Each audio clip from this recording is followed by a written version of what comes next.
Life doesn't care about what you deserve. The kind die young, the cruel rise to power. You work hard, someone lazier wins.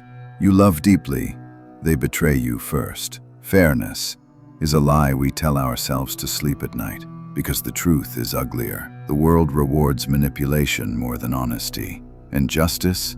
It only exists when someone stronger decides it should. So ask yourself, are you still waiting for life to be fair? Or are you starting to realize it never was? Since the moment we were born, we were told that good things come to good people, that patience is a virtue, that justice always finds its way back. But look closer. It never really does it?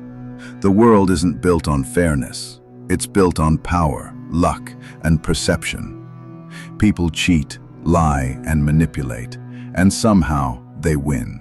While those who follow the rules get stepped on, forgotten, replaced. The system isn't broken. It was designed this way, to feed on the naive and reward the ruthless. Because in a world that worships results, morality becomes optional, and the line between right and wrong slowly disappears. Fairness is a concept created by humans, but nature never signed that agreement. In nature, the lion kills the weakest deer. The storm destroys the smallest shelter. The world doesn't pause to ask, is it fair? It just happens. And yet, humans built a civilization pretending that fairness could be real. Friedrich Nietzsche once said, "Life is not about fairness. It is about strength. The strength to create your own meaning in a meaningless world." What we call fairness is actually a collective illusion, a psychological defense against chaos.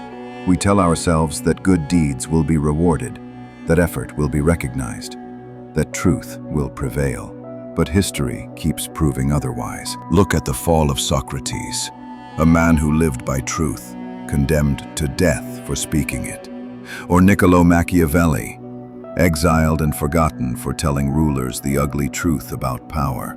Meanwhile, the manipulators and opportunists of their time rose to glory. That's because society doesn't reward purity. It rewards utility. It values what it can use, not what is right. In modern times, we see the same pattern. The corporate ladder isn't climbed by the kindest or the most honest, but by those who understand human psychology, who know when to appear loyal, when to deceive, when to take credit, and when to disappear. It's not just corruption, it's adaptation, a form of social survival. Psychologist Robert Greene wrote in The 48 Laws of Power, "Never assume the world wants truth or justice. It wants appearances and results." This is the essence of our problem.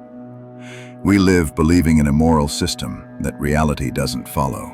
The school tells you, study hard and you'll succeed. The company says, work hard and you'll be promoted.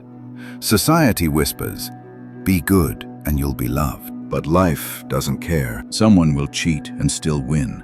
Someone will lie and still be adored. Someone will break you and still be celebrated. Because fairness isn't a rule of existence. It's a comforting myth we invented to protect our sanity. Deep down, we all know it, but we keep pretending. Because to admit that life is truly indifferent is to face the void head on. And most people aren't built to look into that kind of darkness. When people realize that life is not fair, something inside them breaks. And when it breaks, two paths appear. One leads to bitterness, the other to understanding. Most choose bitterness. They become cynical, resentful, hollow. They shout that the world is cruel, but secretly they crave its approval. Carl Jung once wrote, "The most terrifying thing is to accept oneself completely, because to accept yourself means admitting the darkness inside you, the part that wants power, control, revenge, the part that's tired of losing." Society teaches us to hide that part, but in hiding it, we become weak. The truth is, unfairness doesn't just expose cruelty in others, it exposes weakness in us. We start playing roles to survive. The good employee who smiles while dying inside. The loyal friend who swallows betrayal in silence, the moral citizen, who watches corruption and says nothing. We call it being mature, but it's not maturity, it's self-erasure. In the language of psychology, this is adaptive hypocrisy, a defense mechanism where we compromise truth for stability. We convince ourselves we're still good, even as we play dirty games. But here's the paradox. Those who refuse to adapt often collapse. Those who adapt too much lose their soul. Think of the corporate leader who once dreamed of changing the world, now obsessed only with quarterly profits. Or the activist who began with justice, but learned that outrage sells better than truth. Every system rewards mask, not honesty. So humans evolved to wear them. Machiavelli observed that a wise ruler cannot and should not keep his word when it is against his interest.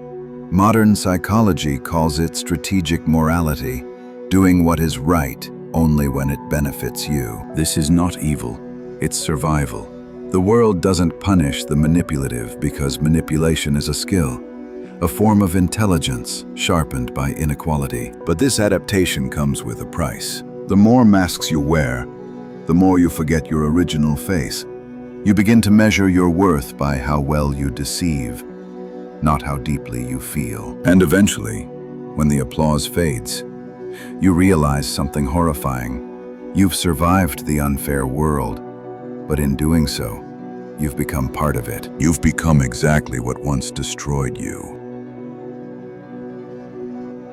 Once you've seen the unfairness of life clearly, the game, the mask, the hypocrisy, you face a question few dare to ask. If everything is broken, why keep playing? Most people cope by clinging to illusions. They chase fairness, justice, karma, as if reality owes them balance. But life is not a courtroom, it's an arena. The only rule is that there are no rules. The Stoic philosopher Marcus Aurelius wrote, "You have power over your mind, not outside events. Realize this, and you will find strength." Acceptance, then, is not surrender. It's clarity. When you stop expecting fairness, you stop bleeding from its absence. You begin to act, not react. You observe, not complain. You understand that some people win, not because they're right, but because they're willing to do what others can't. And in that realization, you start to see people differently. The liar, the cheater, the manipulator, they are not just villains. They are reflections of a system built on hunger. They've simply stopped pretending. But here lies the paradox of awakening. Once you understand how the game works, you can no longer hate the players, only the illusion you once lived in. Friedrich Nietzsche called this amor fati, the love of one's fate. It means to embrace reality exactly as it is, cruel, beautiful, indifferent, and to still stand tall within it. True strength is not about changing the world, it's about seeing it without filters and still choosing to exist without begging for justice. When you accept that life is not fair, something dies inside you, the innocent part that believed in happy endings, but something else is born.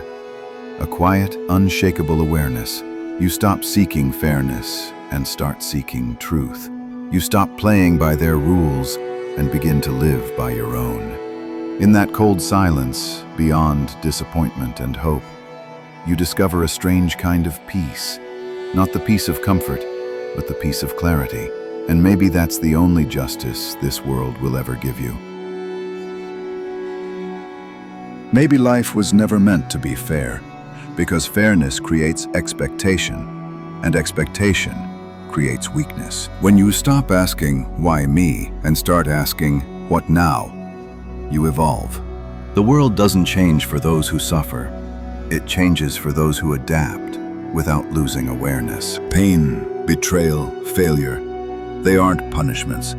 They're reminders that comfort was never the goal. Carl Jung once said, "In all chaos there is a cosmos.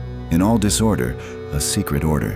Maybe unfairness is that hidden order, the force that strips away illusions, revealing what you truly are beneath all masks. You can curse it, You can fight it, or you can look it in the eye and say, I see you, and in that moment, the world loses its power over you. Life is not fair. It never was. It gives diamonds to the cruel and silence to the kind. It takes without warning and rewards without reason, but maybe that's the point. Fairness was never part of the design. We were never meant to win. We were meant to see, to understand that power, loss, and pain are not accidents. They are the price of awareness. Once you stop chasing fairness, you begin to see life for what it is, a brutal, indifferent mirror. And in that reflection, there is only one question left to ask. Now that you know the truth, what will you become?